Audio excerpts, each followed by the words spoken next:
Back with Coach Jason Simpson, Skyhawk Talk here on the UT Martin Skyhawk Sports Network. Coach, I want to ask you about something that happened while we were in Idaho. I don't really know a whole lot about this story, but I know you guys visited a school. What happened there? Yeah, it was a neat thing. Actually, and this is one of the reasons we went a day early, and you're always looking for opportunities to, give your players different experiences. And, of course, the playing was a different experience. But so Friday, we had a little downtime, and so a bus driver said, well, let me take the team up into the mountains, and so we could at least see that in the high desert. So we go by there, the water supply, and that was really neat. And to see the high desert as it leads into the mountains. So everybody's oohing and ahhing as we're looking out there. For some of your players, first time they've ever seen anything. First time for me. Yeah.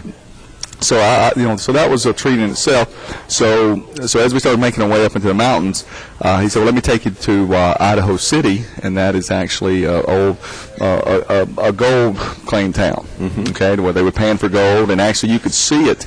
It's 36 miles from Boise, but it took a long time on the windy roads to get up there on top of the mountain, and so you could see the different whatever the machinery is, the dredges, for the gold, and actually, so there's a town there. So we parked, and there's only 327 people in the town, and so we park, and there's some tourist things there now, just like some old, they're just some old saloons that are just sell sodas and different things now. It's like the Wild West. And it kind of was. Yeah. It kind of was.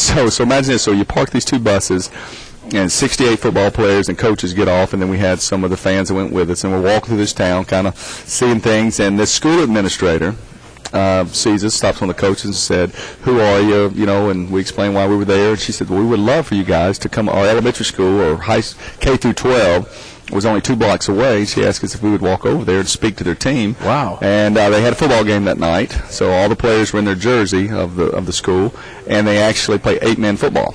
And really? So we walk over there, and we're going, and everybody treated us just awesome, and they had the kids ready for us in the gymnasium, and so it was just kind of neat, just said, hey, this is our team, well, good luck to you guys tonight, and keep working hard. So, and to see our players interact with them was neat. It's kind of funny because they were all a bunch of, a small team, okay, and so, we're kind of kidding with Trent Garland, hey, you'd be the starting tailback on this team, Trent, probably, so everybody got a big kick out of that, and actually there was the oldest courthouse in the state of Idaho, and it still was in use, and it actually had a signed document there from the last, it was 1897, I believe. Wow. What Najee Ray was in there, took a picture of it, where somebody was sentenced to hanging. Okay, and it was still under glass and stuff. So it was neat and good experience. That's amazing. And that was spontaneous with the school. You didn't expect No. I think we took some pictures. I think somebody may have got it up on some Facebook stuff for us. And so anybody out there want to look that up, it was kind of neat. I think they were the Idaho City Wildcats. They gave me a nice hat and brought that back with us. And one thing I regret, though, I wish I knew if they won on Friday night. Oh, we could probably find that. We'll get on that. Right, because maybe my speech to them was better than it was to the Skyhawks, because hopefully they won. I hope they wasn't 0 for 2. Coach, let's take a look at the game. We kept saying on the air that this score is misleading, and it's kind of, for a broadcaster, you play the what-if game. If you remove the second quarter and you take away the turnovers, it's a different game. Yeah, I mean, it is, but it isn't. And I mean that from a coach's standpoint. Like I was telling you when I came in, you watch the tape.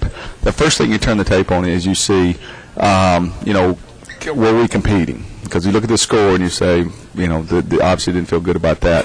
And were we playing hard? Were we playing physical? And I felt like on offense and defense, the answers to those questions were yes. Okay, now we wasn't playing very smart, but we were playing hard and we made some plays. Now special teams, I thought was from top to bottom was a disaster. I wasn't pleased with that in any facet of it.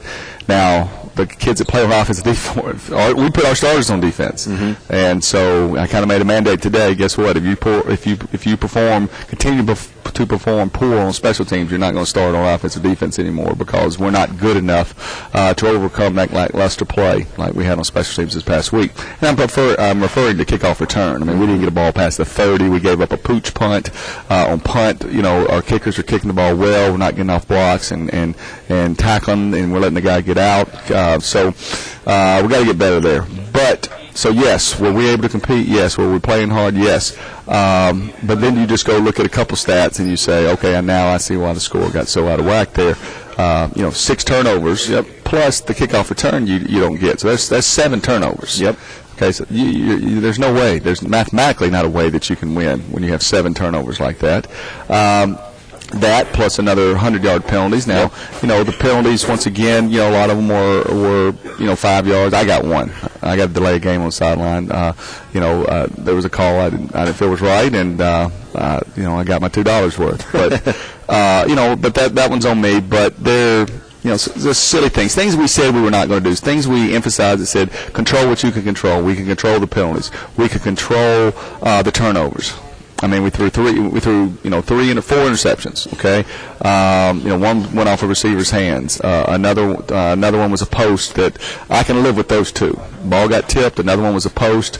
It was about a foot from where it could have been, but the other 2 were just poor reads. And Dylan's got to take care of the ball. Or like we said today, you can't play for us to touch the football if you can't take care of it.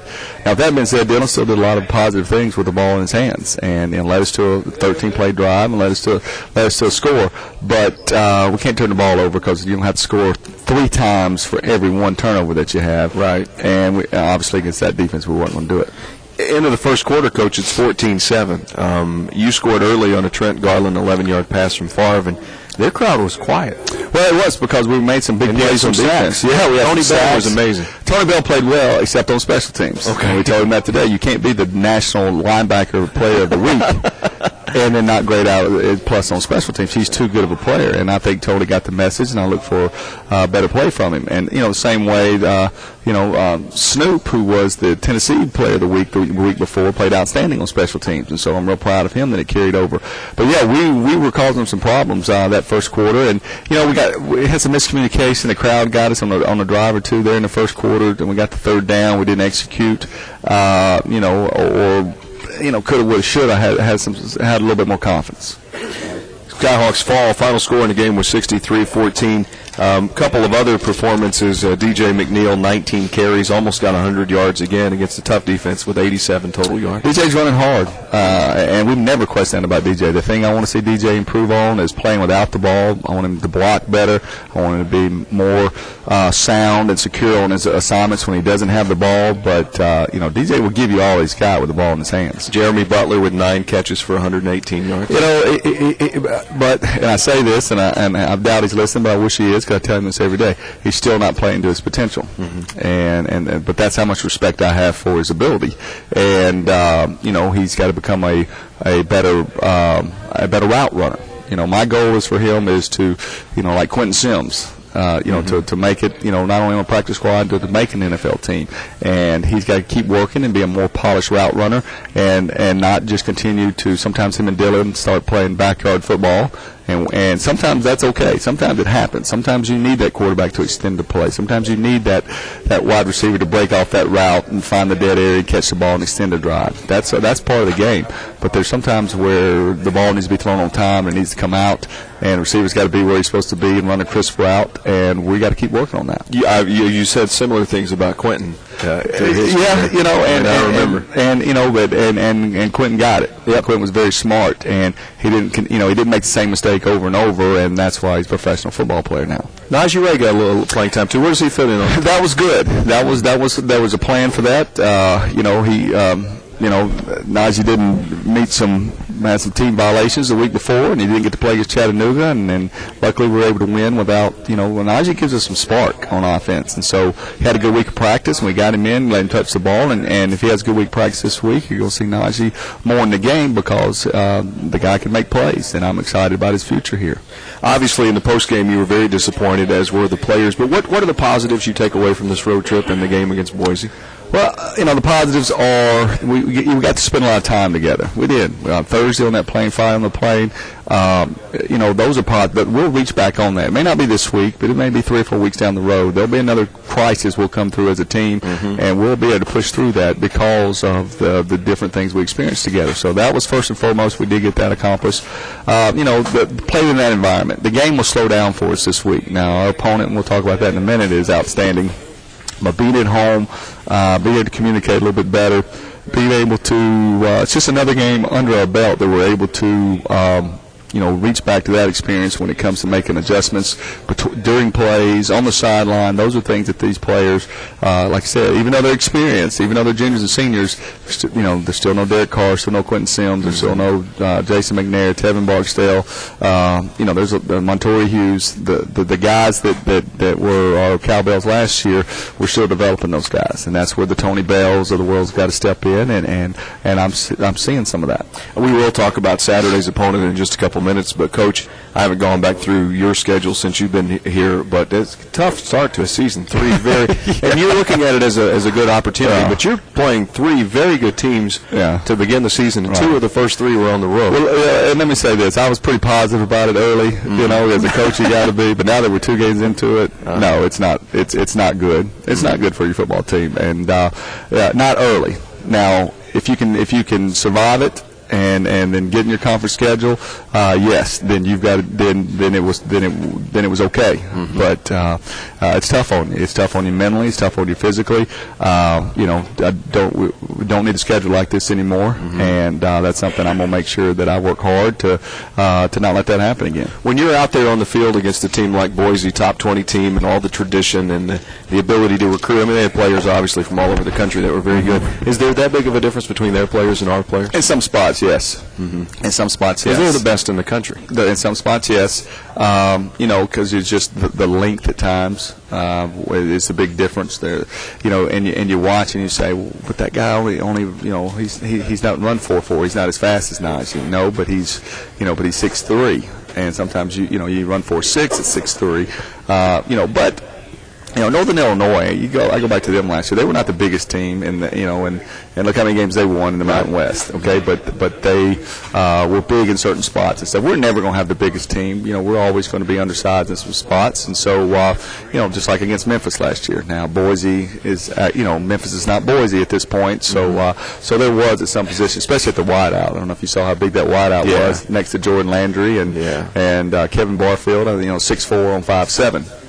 And but there's some things we could have done better from a technique standpoint that would allowed us to be able to compete better at that spot. And their depth, how many players they run. Yeah, I'm not real sure. Just like us early. I mean, while it was a game, they were playing their ones and trying to get the win and doing as much as they could. So but when you have certain drop off, it can make it a little bit difficult on you. Okay, we'll take a break. We'll come back. We'll visit with Coach Simpson and talk about other events in the Ohio Valley Conference, and we'll check out the OVC finals from this past Saturday from Snappy Tomato Pizza on the Skyhawk Sports Network.